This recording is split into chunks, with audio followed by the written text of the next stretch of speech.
Hello, hello, and welcome back to Kim Talks. I'm Kim Hayden, your show host here at Kim Talks, where we share stories of insight and inspiration in life, love, and resilience with women around the world. Now, before we get started, if you get a chance, be sure to jump over to queenofresilience.shop. That's our online store. It has a bit of sass and a lot of fun, so straighten your crown, shop around at queenofresilience.shop. So today's guest, okay, we're just all in how do we live a bigger, bolder, better life, right? And it's, we've heard a lot of the word around resilience, but what about abundance? Judy Balloff has been a nurse, an aerobics instructor, a Lamaze coach, a retail manager, banker, and financial advisor. And lastly, where she belongs as an author, a speaker, and a teacher. I think we saw that in the Lamaze coach because that's a coach and teacher right there. She is happiest in a stack of books that excite her as they are waiting to be read. She is the author of 365 Days of Abundance with a foreword from Bob Proctor. So, welcome to the show. How are you today, Judy? I am fantastic. Thank you for having me, Kim. Absolutely, absolutely. Bob Proctor, good job. How do you get a forward from a top author like that? Bob Proctor was my mentor of sorts. I met him through my company. They offered a class that he was giving called Principles of Prosperity. I took that course, and that's what inspired me to start studying the 12 universal laws and really become an expert on them, both for my own life and for other people's lives. And then I took a master class with him, and I got my courage up, and in one of the Q&A sessions I said, "Bob, I'm writing a book right now. If I send you a copy when it's finished and you like it, would you be willing to write a foreword?" And he said, "You should stay at your regular career and just do writing as a hobby. You're very successful as an agent." I'm a New York Life agent. And he said, "You're very successful as an agent. You should do that career and do the writing as a hobby." He So I took him at his word, but I wasn't looking at it as a hobby. I was totally inspired, driven, and a little bit of resiliency because I had to get up at 5:30 in the morning. I decided to do this. Get up at 5:30 every morning and write from 5:30, take your shower and everything too, but get down to writing so that you'd be writing until 8:30 when you started your day job. And I said, I'm going to finish this book to launch in November of 2021 in time for Christmas. And I did it, finished it in 8.5 months, got it edited, got the cover done, everything. So Awesome. that's how Bob, and the day, literally, I sent the proof to Bob Proctor to read. And it took him so long to get back to me. I got nervous. We have to go to print. We've got to have it back. And so we designed the book two ways: without Bob Proctor, with Bob Proctor. The day I got the email that said, "Hi, Judy, please see attached Bob Proctor's foreword." If I weren't almost 70 years old, I would have done cartwheels. Amazing. Amazing. That is so awesome. And we're going to actually circle back around to this story because there's actually lots of gems in this story in itself. Before we do that, Judy, I always like to find out where people are at and a little bit of your origin story. I believe putting a pre-frame around an individual so we can better understand the inspiration and their instruction and the story that we're going to share today anyway. I'm fine with that. Go ahead. Awesome. So go ahead and share with us a little bit of your origin story. First of all, you said 70. I think you're like fibbing because, wow, Judy, you're doing good. But Well, you know what where are you MacArthur from? says? Stage is not a time of life, it's a state of mind. There you go. You're There only you as old go. as you think you are, and I feel like I'm, maybe 42, I'm not sure, somewhere in there. There you go. So, origin story, I think the most important part of the origin story would be from, you mentioned all my careers. I've had, 2 husbands, 4 kids, 6 grandkids, a lot of adventure in a life when you get to be in those upper years. However, the biggest change came when I had open heart surgery and woke up and had 5 strokes. So the doctor said, I'm sorry, we can't tell you if you'll ever recover from this. And what I had lost was my ability to read, write, think. Complex thinking, they said I lost. I wasn't sure I ever had complex thinking, but I had lost it. I'd lost my balance. I couldn't drive at night. I still can't drive at night. I never got that back. And I'd lost the use of my right hand. So I couldn't write. I couldn't read or write. I couldn't recognize letters. That is a really scary place to be. If you're a reader and that's where your joy comes from, and you're like, I couldn't read the letters on my phone. And so I used the very principles I ended up writing about. Have you ever noticed something about yourself and realized, oh, that's what I did that was so successful? Like sometimes you don't even know that the person you are is living that way already, but when you can put language on it, it means more, and you can share it. Then you can say to people, this is what I did that was so successful in recovering from 5 strokes, which people don't usually recover from. And so the way I got through was through gratitude, through faith, through resilience, through getting up every day and walking those 3 miles 3 times a day, like the cardiologist said, and doing the homework from the occupational therapist, and being so grateful for the doctors, the family, just a life of gratitude. And so when I discovered Think and Grow Rich for the second time, because didn't all of us read it once and stick it on a shelf because we weren't rich when we got done with it? We're like, okay, that didn't work. Okay, Judy, you're cracking me up. I have to tell you, you got a killer personality. I'm just waiting to see your stage show. But keep going. Yes, it went back on the shelf. Okay. Yep. Sorry. And so I ended up really, really, it's sort of like if something comes at the right time in your life, that's called having a sixth sense. That's one of the 13 principles in Think and Grow Rich, is the 13th one. And what Napoleon Hill says about it is, you can do the other 12 and get rich, but you have to do the other 12 to get the 13th, which is the sixth sense. Because that sixth sense, that intuition, when that intuition says to you, I'm the person that's supposed to write this book and I'm supposed to get up at 5:30. I'm not a morning person. I don't know if you are. I like to stay up late and read and watch my favorite shows or whatever. I got up at 5:30. I jumped out of bed like I was going to a parade. I was so excited every morning. I'd say a prayer. I'd say, God in heaven, give me wisdom, inspiration, whatever I need to find for this day. And I'm not kidding. I could do a movie about every day of the 365 days of inspiration that I got to write this book. I read this book now and I don't think I wrote it. Because amazing. It's so good. It's really, really, really good and valuable and rich and beneficial. And I read it every day with my husband. Every morning we read one of my posts with our devotions. So it's just been an amazing, I just literally just got the proof back from my editor on my second book. Tell us about the second book. The second book came out of the first book because as I was doing talk shows and interviews and talk radio is really fun. Like you get interrupted by the news and the weather. And people kept saying to me, they'd say, what are some of the ways people can control their thoughts? Like you controlled your thoughts when you recovered from your surgery. And I'd say, well, I actually developed a 7 P's of thought control. And they said, oh, tell us the 7 P's of thought control. And so I tell people and they're like, oh, I'd like to use those for my kids. So they kept asking me to put it in a book or put it in a pamphlet or put it into something. So I called my editor, who's my daughter. My youngest daughter is actually an editor. That works. That's perfect, right? And she's a mean editor, which is very important.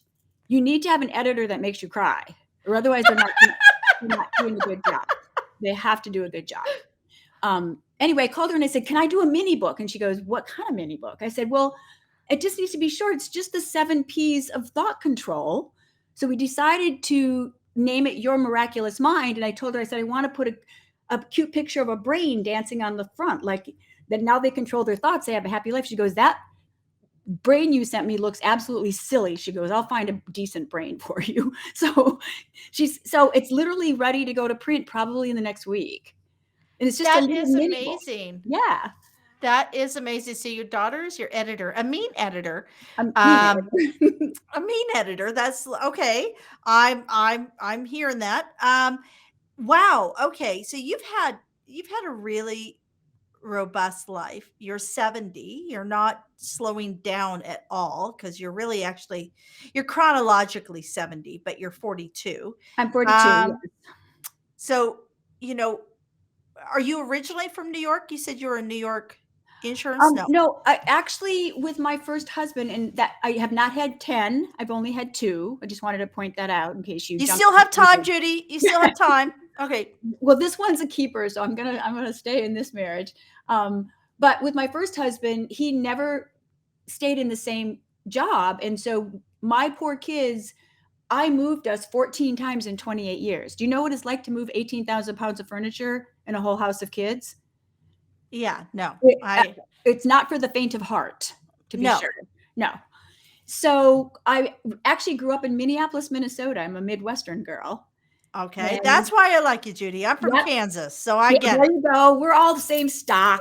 There you go. Hardy Yep. stock. Down, hardy stock, down to earth. We work hard. We're honest. We're clean. We're pure. Like especially clean, right? We gotta kick that one. So So from Minnesota, I got married and moved to Chicago. Then in that marriage, we moved to Massachusetts, New York, all over. When I got divorced, I was living in New York. And so I moved my daughter, 2 of my kids went to school in Virginia, Virginia Tech and Washington and Lee. So I said, Virginia's a pretty state. You can't afford to live in New York City as a single woman unless you're like Barbara Walters or something. You've got to have some cashola to make it yeah. fun. So I said, Virginia's a pretty state. I want to just move there. So I moved to Alexandria, Virginia, just based on my kids going to college there. And that's actually how I ended up getting married to my husband, because one of my clients, I recontacted her and said, hey, I'm in Virginia. And because in my moving with my first husband, we had stopped in Virginia for 2 years and then moved to New York. So had a lunch and she said, Judy, we're so glad you got divorced. Like, why does nobody tell you when you're married that you should get divorced? They wait, right? Oh, we knew that wasn't going to work. Everybody can tell the future when it's in the past. Yes. It's like, what a skill set, right? What a skill set. Anyway, she said, go on match.com. 2 of my best friends who are CEOs and CFOs of companies met the love of their life there. I'm actually going to a wedding there this weekend from one of the. So I went on match.com, went on 22 dates. The 23rd was my David, and we fell in love at first sight, and we've been together ever since. Amazing.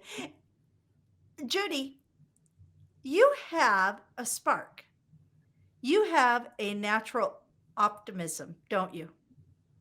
I always did, but it's like on steroids since I found out about the universal laws and what abundance can do for your life. Because this is what I discovered writing the book, Kim. I got to about the 4th month. I was about halfway through writing it, and I realized, I took principles of prosperity. We're always all about the same thing. We're like, okay, if I could make $1 million, if I could do this, we always think it's more things, more money. I discovered I was having such a crazy, abundant, joyful life. And it wasn't anything about money. It was about the joy of words and research and meeting people in history that I never knew, but that said something to my heart. That I would be typing and I'd be sitting there with tears running down my face. And I'm like, oh my gosh, this is so beautiful. This is so beautiful. And so I realized the name of the book, 365 Days of Abundance, it's exactly, abundance has almost nothing to do with money. Yeah. Haven't you ever met somebody who's got all the money they'd ever need and they are so depressed? Yeah. I So think we've all unhappy? watched an episode of Orange County Housewives. By accident. But Yes. yes, no, absolutely. Absolutely. My mother used to say, Kimberly Joe, poverty is not a state of mind. It's a state of it's not a state of economics. It's a state of mind, Mhm. meaning that poverty, when we feel impoverished, it's got deep, right? Yeah. It has Yeah. nothing to do with it in the bank account. Yes, I know. So something that you mentioned earlier that tweaked me into your original mindset, though, is that you took a course. So you were all have you always been a lifelong learner? Lifelong learner. As a matter of fact, I have 5 steps for finding love after 50, and it's based on what I did to find David. Guess what I did? One of the steps, the third step, is study. Study what went wrong the first time. Study what good relationships are made up of. Read every book on relationships by Cosmo for 2 months. I don't care. Find a way to learn about male female relationships.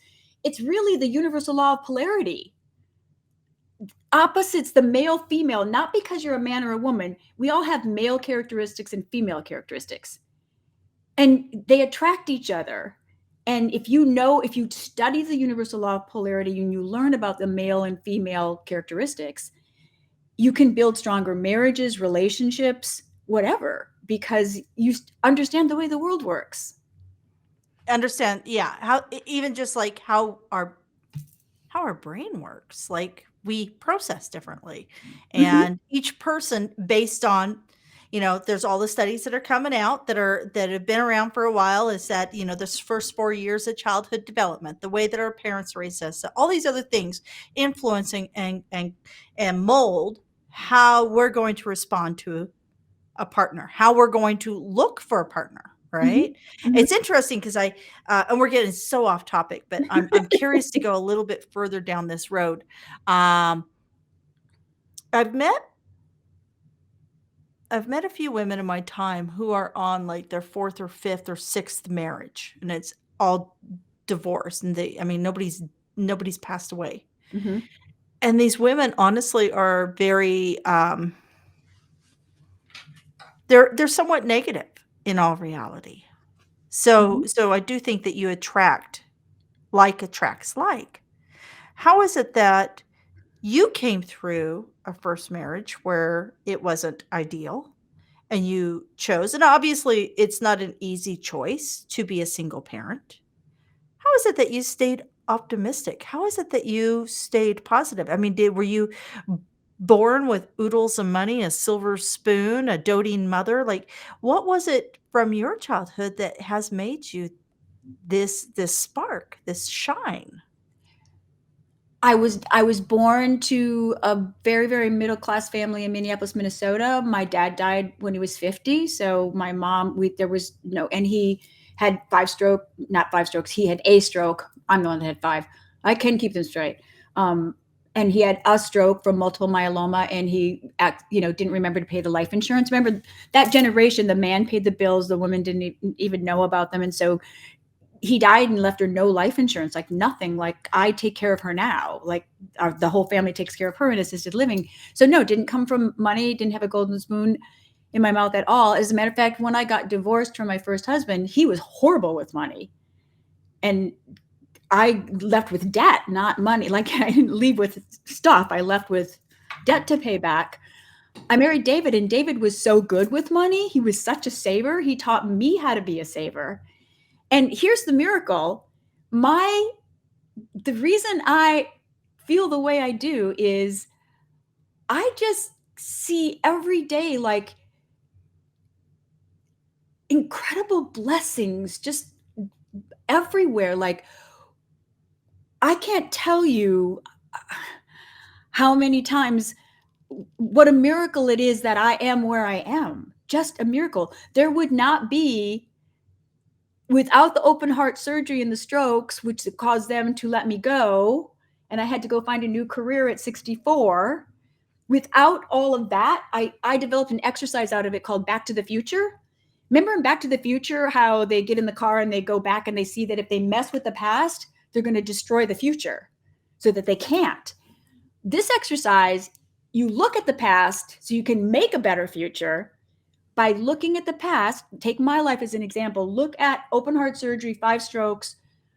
They don't think I'm good. They don't know if I'm going to recover. They can't tell you if I'm going to recover. I might need to be cared for the rest of my life, which to me just sounds really challenging.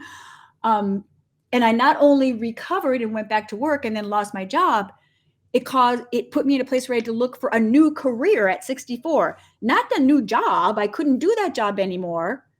because of losing some of my complex thinking. I actually did lose a little piece of it. Like, I'm doing okay. I'm fine. You're doing awesome, Judy. You're doing yes.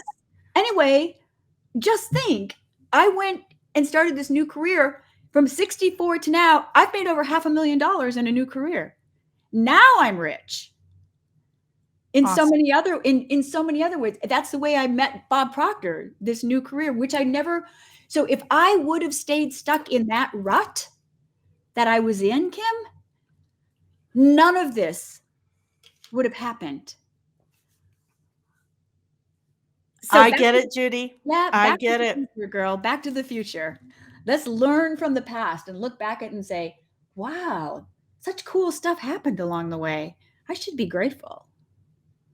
Do you know That's what amazing. do you know what Albert Einstein did? This is a cool thing to know. Albert Einstein was a big, big fan of gratitude. He said grateful. He said he was grateful 100 times a day. So he suggested just say thank you every time you take a step. Thank you, thank you, thank you for the beautiful day. Thank you for my food. Thank you for my house. Thank you for my friends. Thank you for my job. Isn't that cool? 100 times Yep. a day. Imagine how happy we would be if we said thank you 100 times a day. Absolutely. Absolutely. No, I am I'm with you 110% on that. I feel very blessed to be where I'm at today, and I know that at 53 I've got so much Oh, and time. you look like you're And 16.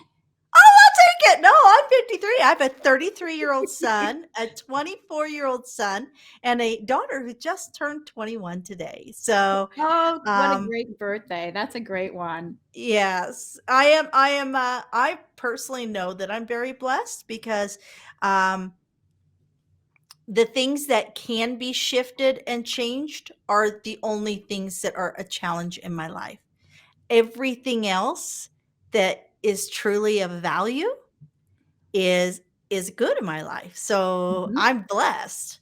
So, okay, before we dive in any further, real quick, everybody who's listening, please, please, please, please go like, subscribe, comment, and share.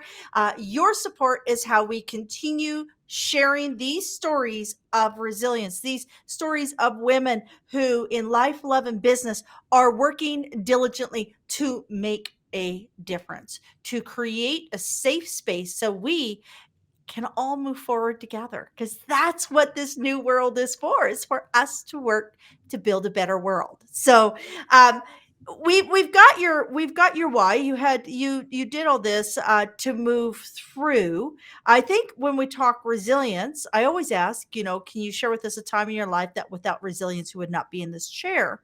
um talking to me right now, and we all know where that is. That's, we actually, you've mentioned two times actually, the decision to leave a husband and tackle the finances and raising the four children on your own, and the second time, which was by far more life threatening, was the five strokes and coming back. Can you tell us, in that journey of overcoming that medical um uh Challenge. challenges is a nice word. I wanted to use a word like disaster, like the Titanic of medical type of things that could happen. So, can you share with us one time within that journey of recovery, that was a day that you just weren't sure if today was day going to be getting out of bed, or that, can you share with us how you got out of bed, how you pushed forward? There were so many instances in the 10 weeks that I was in full recovery where I couldn't go to work or do anything. I think the big ones were days when I I went over to the mall with my three of my grandkids that were here and my daughter who was helping care for me. It was my first big outing, and my strokes had caused my balance to be off a little bit, and we didn't realize it at the beginning. And I literally fell flat on there was nothing in the way. I didn't trip on anything. I just literally fell flat on a concrete floor, and my daughter helped get me. You know how when you fall, you're embarrassed and you're like, I thought I'm okay, okay. Just help me up. And as we were walking out the mall, everybody was pointing fingers and kind of going, gosh, what? And I couldn't figure out. Well, I got home and looked in the mirror. I looked like I'd been in a bar brawl. My face was just cut up, and like, just you smash your face into a concrete floor at full speed. It's just not a very nice. And that was an overwhelming day. It was like the journey was every day the occupational therapist saying you have to be able to dress yourself. Like, that's how hard those days were. Like, put one arm here and one arm there, and or they gave you like those papers they gave you in grade school where you had to get the lady to the grocery store. You had to go on the map and get the person back home and by the right route. And I would be in tears because, remember, I couldn't read. I was learning to read again too, and I'd have the tears running down my face, and my older daughter would be saying, "Therapist said I can't help you. You got to do this yourself, Mom. You have to do this yourself." And the only thing that got me through was faith, just taking it one day at a time, finding things to be grateful for, and finding something that next day that I wanted to get up for. If it was my daughter making me my favorite turkey sandwich with Miracle Whip, it's just the little things.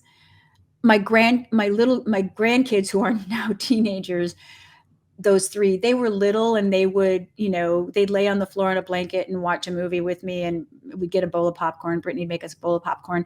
So it's a daily journey when you're facing a health issue. It's a daily fight to get to the other side. But I had never had any doubt I was going to get there. I mean, I always believed I was going to be on the other side of this. And nobody could be more amazed or chuckle when I think of where I am from where I was 6 years ago.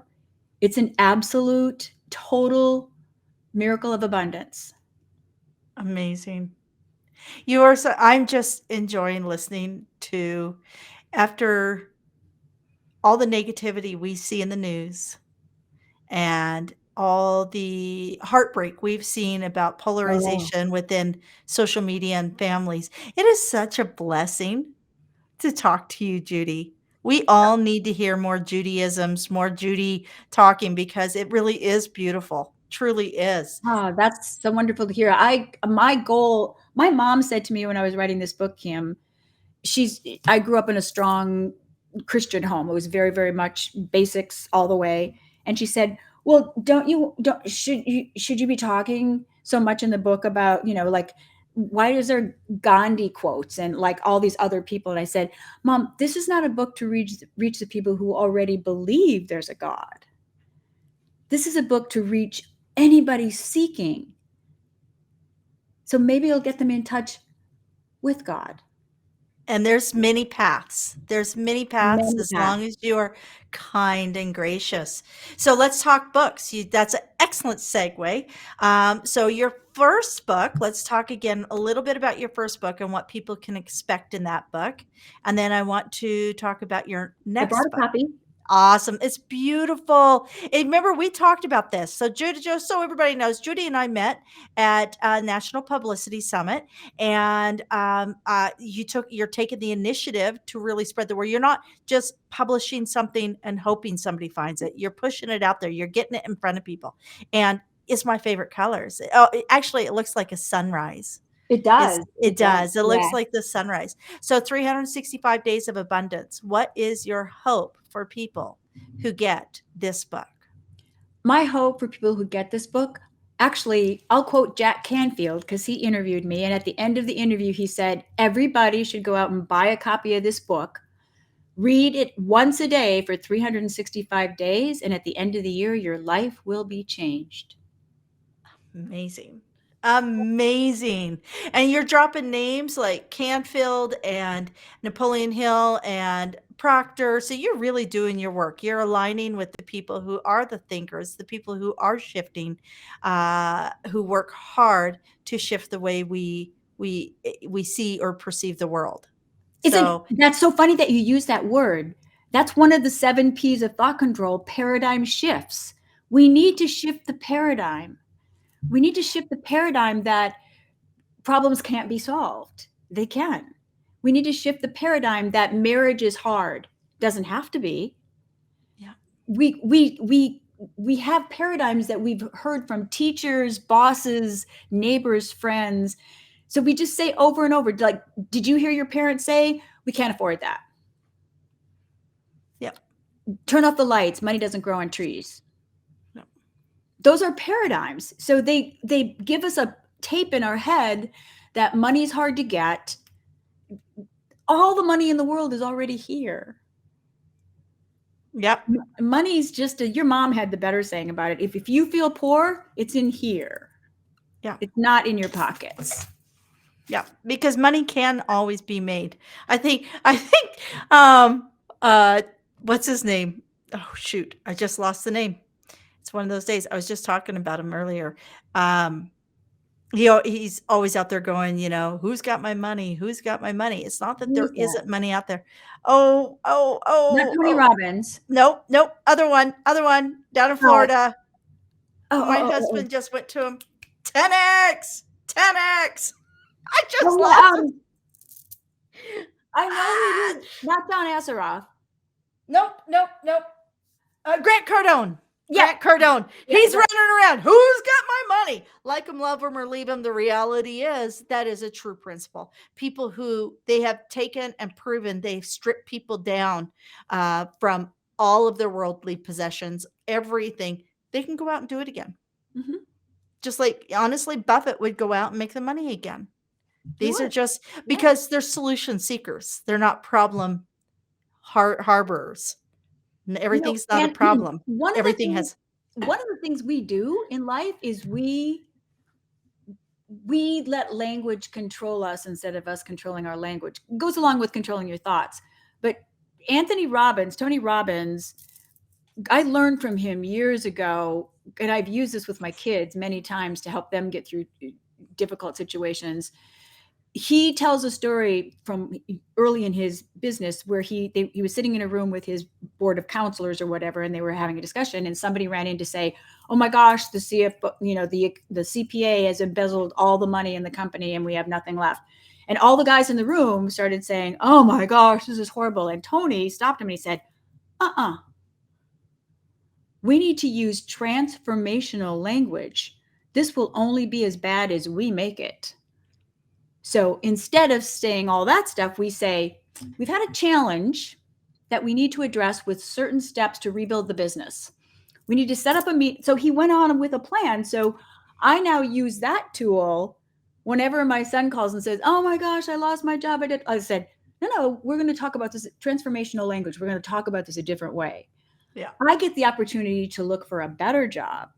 And I didn't have the time to do it before I lost this job that really wasn't all that good. And I wanted to look for another one, but I just didn't think I could quit. Now you don't have to quit. Now you've been given full permission to go out and seek better opportunities. Great transformational language. Absolutely. Absolutely. So at this point in time, I mean, you've just nailed it, Judy. You are an excellent guest. I just want you to know, I have so enjoyed our conversation. You're an excellent interviewer. Thank you. I'm doing what I love, and I love sharing amazing stories like yours. So, Judy, where can we find you and your book? 2 places. I mean, lots of places, but the 2 easiest places is Amazon is the easiest place to buy my book because, they have Prime shipping and it comes the next day. So you don't have to wait long for it. Or if you want to try me out first, you can go to my website, judyballoff.com, and you can get 7 free days to read a couple of posts and see what you think. Amazing. So get inspired and then make the commitment, because a lot of people need their little trepidatious and they need to see that inspiration firsthand. Yeah. I'm sure once you meet Judy, you will love Judy and it will be a great place to land because the world can be scary and sometimes we need to buddy up and that's okay. So Judy, my favorite quote is an African proverb. And it is, if you want to go fast, go alone. But if you want to go far, go together. And I believe in absolute collaboration. And I'd love to close this this call out. I'd love to close this podcast out with what your quote is. What is a quote that sings to your soul, that when everything is maybe not aligning, that you kind of go to? That's a great question because I have so many and I don't have one.